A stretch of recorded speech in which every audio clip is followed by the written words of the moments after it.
سیدہ عائشہ سے مروی ہے کہ سیدہ اسماء رضی اللہ تعالی عنہا نے نبی کریم صلی اللہ علیہ وآلہ وسلم سے حیض کے غسل کے بارے میں سوال کیا۔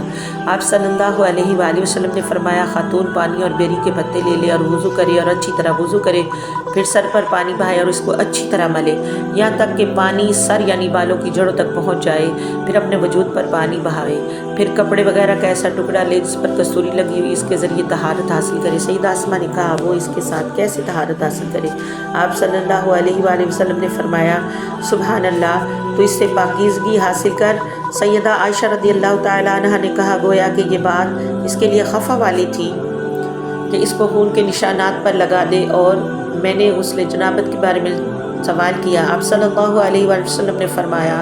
تم پانی لو، وضو کرو اور اچھی طرح وضو کرو، پھر اپنے سر پر پانی بہاؤ اور اس کو خوب ملو یہاں تک کہ پانی سر یعنی بالوں کی جڑوں تک پہنچ جائے، پھر اپنے جسم پر پانی بہا دے۔